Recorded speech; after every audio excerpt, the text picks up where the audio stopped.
ये है अपनी XUV 3XO AX5 diesel manual. बाकी सबको पता होगा और ये भी पता होगा कि इसमें 2 बार DPF एरर की वार्निंग आ चुकी है, प्लस डोजिंग मल फंक्शन की लाइट भी आ चुकी है 2 बार। तो वो मैंने कैसे सॉल्व करी है, चलो आओ उस पर थोड़ी टिप्स देता हूँ आपको। तो भाई आ गए अपन गाड़ी के अंदर। जैसा कि आप देख सकते हैं मेरी गाड़ी चल चुकी है कुछ 36,000 किलोमीटर्स, और इस बीच मुझे 2 बार DPF एरर की वार्निंग आ चुकी है। वो DPF एरर लोग कहेंगे, पर टेक्निकल टर्म है वो है कि वो डोजिंग मल फंक्शन है। मतलब जो अपना DPF फिल्टर होता है, जो अपने इंजन के जस्ट आगे लगा होता है, उसका जो नोजल में स्प्रे में कोई दिक्कत आ जाती है, या पूरी यूरिया टैंक से लेके उस DPF फिल्टर तक किसी भी लाइन में कोई भी मल फंक्शन होता है या कुछ भी लीकेज वगैरह होती है, तो वो E21 डोजिंग मल फंक्शन का एरर आ जाता है उसमें। एक बार मैंने यही करा था, मैं जब पहली बार आई थी तब मैंने इसको सर्विस सेंटर दिखाया था, तब उन्होंने यूरिया टैंक से लेकर DPF फिल्टर तक सब कुछ चेक करा था। कुछ 4 से 5 घंटे लिए थे मेरे, और आखिरी में वो भी टेस्ट ड्राइव पे गए थे। और ऐसे में आपको सबसे पहले घबराना नहीं है।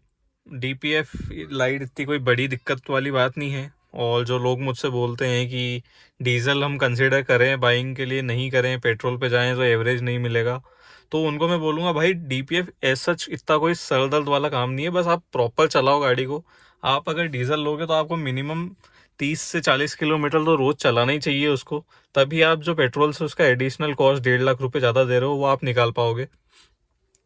प्लस अगर आप इसको 10 से 12-15 किलोमीटर अच्छी कांस्टेंट स्पीड पे, यानी 60 70 80 पे कांस्टेंट हाईवे पे चला लोगे रोज या हफ्ते में एक बार, तो आपको मेरी गारंटी से कभी आएगी ही नहीं दिक्कत DPF की।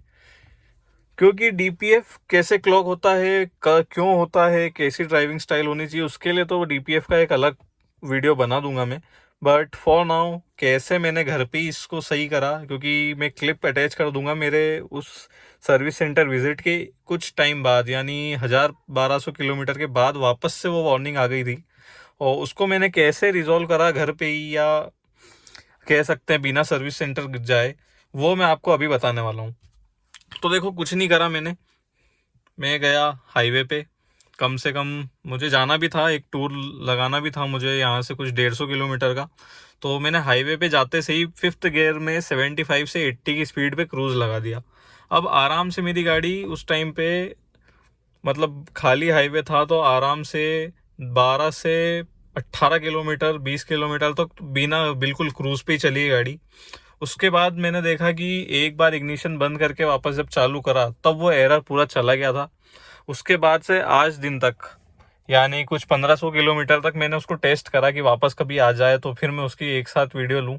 अब मुझे प्रॉपर कॉन्फिडेंस आ गया है कि 36,000 किलोमीटर हो गए हैं, मोटा मोटा 1500 किलोमीटर से ज़्यादा हो चुका है, और अभी तक कुछ एरर नहीं आया है। तो ये एक बढ़िया मेथड हो सकती है वो एरर को रिजॉल्व करने की।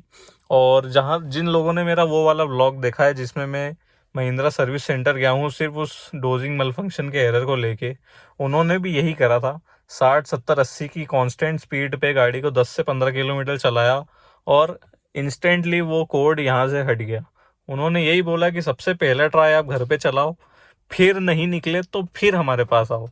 क्योंकि डीजल में DPF जो फिल्टर है उसको गाड़ी की रनिंग ही चाहिए।